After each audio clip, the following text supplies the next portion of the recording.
আসসালামু আলাইকুম রহমতুল্লাহি ওবরাকাতুহ। সুপ্রিয় দর্শক মণ্ডলী, আপনাদের সবাইকে স্বাগত জানাচ্ছি ৫২ টিভির বিশেষ আয়োজন ইসলাম কি বলে। আমরা রোজা রাখছি, কিন্তু আমাদের কেউ বিপদে পড়েছে, আমাদের আপনজনের মুমূর্ষু অবস্থায় আছে, তার রক্তের প্রয়োজন।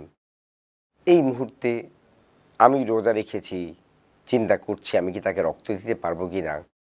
আমি তো ঠিকই তাকে রক্ত দিতে পারতাম যদি রোজা না রাখতাম। আসুন ইসলাম কি বলে সেই আলোকে আমরা বিষয়টি জেনে নিই।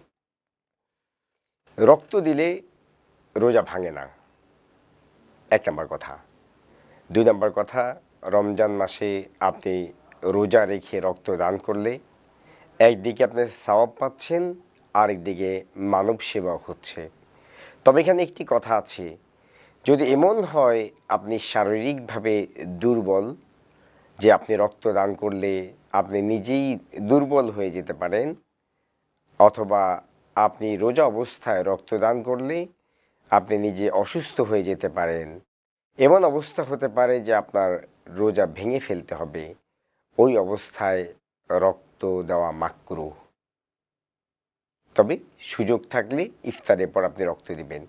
কিন্তু সুস্থ সবল যদি এমন হয় যে না, আমি রোজা রেখে রক্ত দিয়েছি, এতে আমার শারীরিকভাবে কোনো সমস্যা হবে না, শারীরিকভাবে আমার কোনো ক্ষতি হবে না, আমার মধ্যে কোনো রকমের দুর্বলতা প্রকাশ পাবে না, তাহলে নিঃসন্দেহে আপনি রোজা রেখে রক্ত দান করতে পারেন।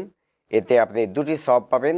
একটি সওয়াব পাবেন, আপনি একজনকে মানবিকভাবে সহায়তা করেছেন, সাহায্য করেছেন, আরেকজনের জীবন বাঁচিয়েছেন। তাই আমরা রোজা রেখে প্রয়োজনে রক্ত দান করতে পারি, এতে কোনো অসুবিধা নেই। আল্লাহ আমাদের সবাইকে মানুষের সেবায় নিয়োজিত থাকার তৌফিক দান করুন। আমিন।